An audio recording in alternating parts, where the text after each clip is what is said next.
Nzi w'Umutahira TV, reka nongere mbaramutse kandi mbifurize amahoro y'Imana aho muherereye hose ku isi, mbabwire nti ibyiza bikomeze kuganza ibibi. Kuri uyu munota rero ndagira ngo twongere tuganire kuri iri tangazo ryagaragaye muri dashboard z'abantu benshi bamayininze kuva ku itariki 12 isaa 1:37, ubwo ni 12 z'uku kwezi kwa gatatu, ubwo ni ku mugoroba ushize mbere yuko dukora iyi content. Abantu bose bamayininze nyuma y'isaa 1:37 ya nimugoroba ku itariki 12 bagiye babona ko dashboard yabo yagiye ihita ihinduka, hanyuma hakazamo andi makuru avuga kuri iyi tariki ya 14 z'ukwezi kwa gatatu 2025. Hanyuma nkagira ngo turebe itangazo rya kwa timu,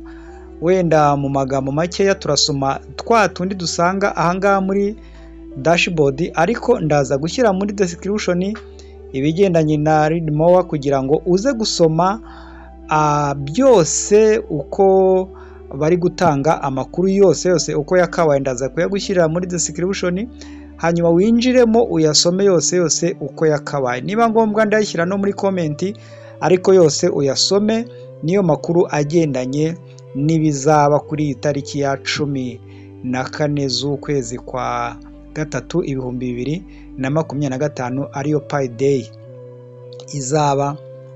Iyo ari nicyo gihe cyo kwizihiza imyaka 6 Pi Network imaze imayiningwa, ikaba igiye ku isoko.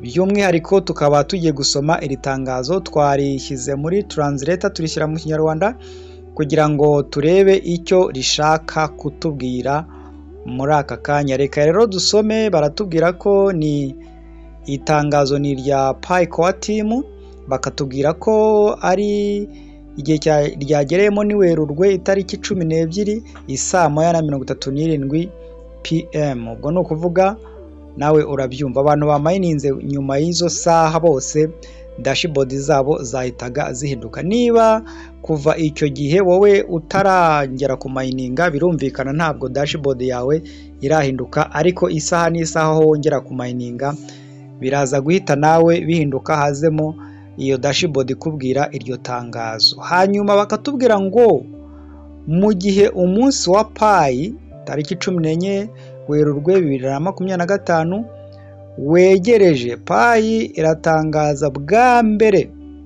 gufungura umuyoboro Pi Fest. Ngira ngo Pi Fest muzi icyo ari cyo mwese, niba muri Pi Network mukaba mumazemo iminsi. Pi Fest ni ibingibi bigendanye n'iby'ubucuruzi muri Pi Network, ngo Pi Fest kwizihiza ubucuruzi bwaho bwa Pi, dore ko guhuza hanze birashoboka.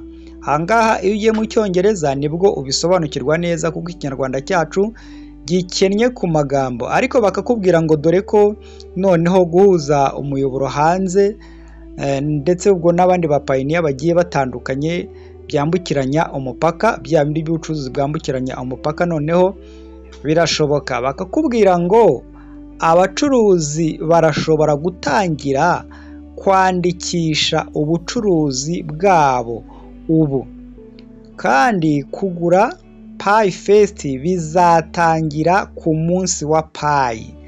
Nanone Pi yasohoye uburyo bushya bwemerera KYC yagenzuwe na Pioneer guhindura nimero za telefone, guhindura nimero za telefone zabo nyuma yo kugenzura ubuzima. Kanda soma byinshi kugira ngo ubone ibisobanuro, hanyuma witegure kuri Pi Fest uyu munsi. Iyo bakubwira ngo kanda usome, barakubwira gukanda read more, ariko read more ngewe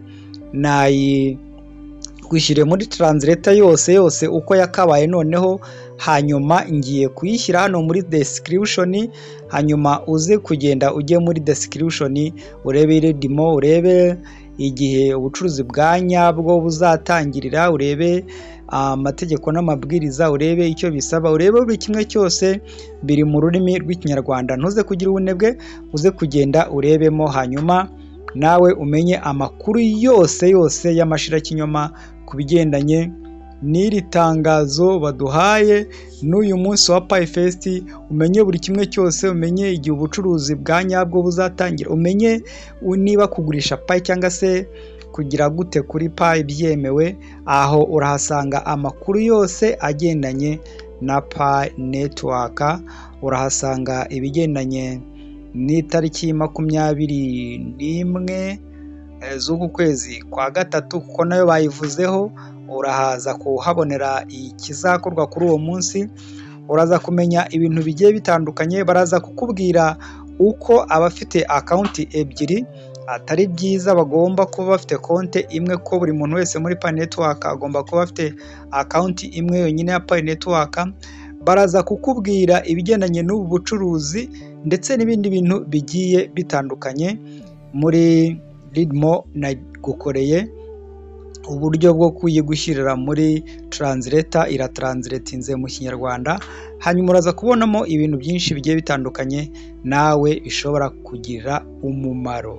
Hanyuma rero kuri uyu munota nagira ngo mbe wenda nsozereje ahangaha, nawe ukomeze kubikurikirana neza witonze, kugira ngo nawe umenye uko gahunda zizaba zihagaze muri iyi minsi turimo isoza ibi bihe byo kugira ngo tube turi ku strugglinga tutafite coin zacu nk'aho zikora, ahubwo noneho zikaba zigiye gukora mu buryo bw'ubucuruzi, aho ushobora kugenda za dApps zemerewe kuba zaguha ikintu, nawe ukaba watumiza ikintu, ukaba waha, ukaba wagura, ukaba wakora buri kimwe cyose ukoresheje coin zawe. Kuko aha barakubwira ko ubucuruzi bwabo ubu kandi kugura PayFest bizatangira ku munsi wa Pay. Hanyuma ngira ngo amwe mu madapu yagiye yidekarara, ngira ngo na SIB nayo, umuyobozi wa SIB mu Rwanda, ngira ngo hari icyo yatangaje ku urubuga rwe rwa YouTube, avuga yuko mu minsi mikeya nabo hari icyo bazatangariza abakiriya babo mu buryo bwa iyi tekinoloji igezweho. Umuntu n'ubundi azajya aba yibereye iwe akoresheje telefone, n'ubundi ahite abona igicuruzwa yenda muri iyo dapu, hanyuma narangiza icyo gicuruzwa abe aricyo agura, ariko anyuze muri ikoranabuhanga, ategeke yuko bakimugezaho rwose, nuko bahite bakimugezaho aho azaba aherereye hose. Ibyo rero mugomba kubimenya, mugomba kubyiga, mukabisobanukirwa, kugira ngo buri kimwe cyose mu bigendanye n'umushinga wa Pay Network, yaba ari ukugura, yaba ari ukugurisha, yaba ari uguhaha, yaba ari ugukora buri kimwe cyose unyuze muri ecosystem nk'uko bayitubwira, ushobora kubyikorera. Ibi rero byose n'ibindi bigiye bitandukanye urabisanga muri Ridmo, aho nabigushyiriye muri description. Reka ngushimire kandi nkwifurize amahoro y'Imana. Bye bye.